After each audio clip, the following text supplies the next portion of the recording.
السلام عليكم، كي دايرين؟ لاباس عليكم؟ تنتمنى تكونوا بخير وعلى خير، ومرحبا بكم معنا على قناة شهيوات نعيمة المعشية. اليوم ان شاء الله غنقدم لكم طريقة تحضير كلاص تيجي لذيذ بزاف وتتحضر بمكونات بسيطة وبطريقة سهلة بزاف. بقاو معنا باش نشوفوا المكونات وطريقة التحضير. بالنسبة للمكونات اللي غنحتاجو باش نحضروا لا كلاص ديالنا، عندنا 500 غرام او نصف لتر من لا كريم فريش.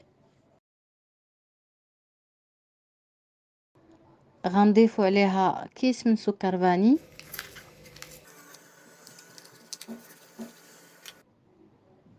ومن بعد غنضيفو 4 المعالق كبار من سكر سنيده، وكل واحد يعمل سكر سنيده على حسب الذوق ديالو.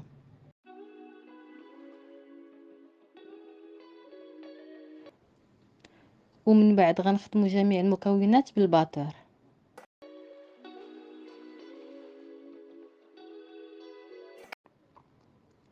من بعد ما خدمنا المكونات شويه، دابا غنضيفو علبه من الياغورت على حسب الاختيار ديالنا، وغنزيدو نخدمو الخليط ديالنا.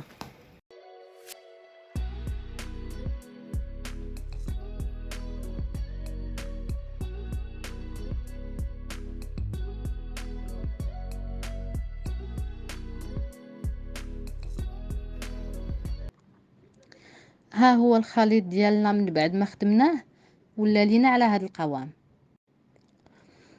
ودابا غنقسموا لا كلاص ديالنا على 3 ديال الحصص، وكل واحد يقسمو على حسب اللي بغى، على حسب الرغبه وعلى حسب النسمات اللي غيعمل.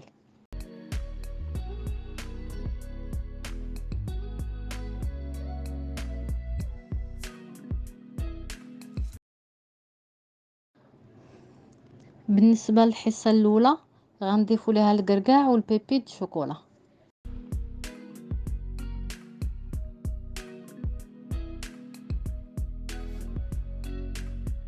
من بعد غنخلطوا الكل.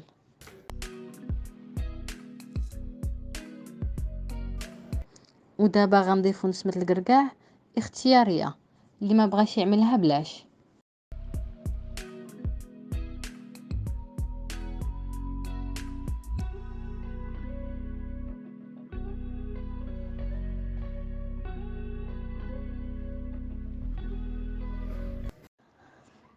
بالنسبه للشكل الثاني غنضيفوا ليه معلقه صغيره من بودره الفاني،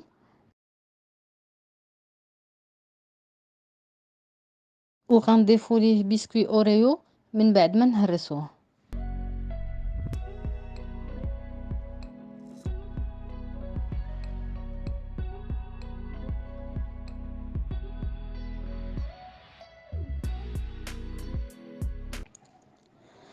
بالنسبه للشكل الثالث غنضيفوا ليه الفرامبواز،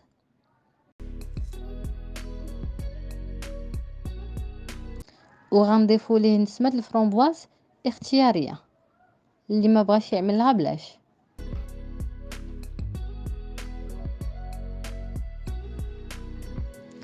من بعد ما كملنا لا كلاص اللي منسم بالفرامبواز غنعملو فوق منو الفرامبواز. وبالنسبه للحصه اللي عملنا فيها اوريو غنضيفو اوريو من الفوق. وبالنسبه للحصه اللي فيها الكركاع والبيبي د شوكولا غنزيدو نيت الكركاع والبيبي د شوكولا من الفوق.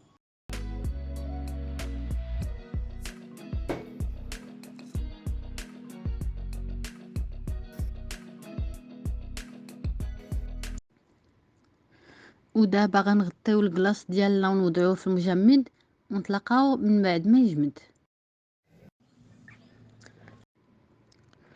ها هو الكلاص ديالنا من بعد ما برد تيجي على هذا الشكل. وبقاو معنا باش نشوفوا التقديم النهائي.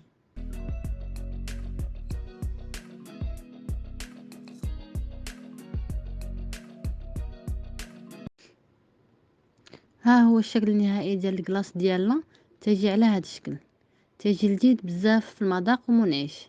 تنتمنى لوصفتنا الاعجاب ديالكم وتجربوها بالصحه والراحه وبسلامه.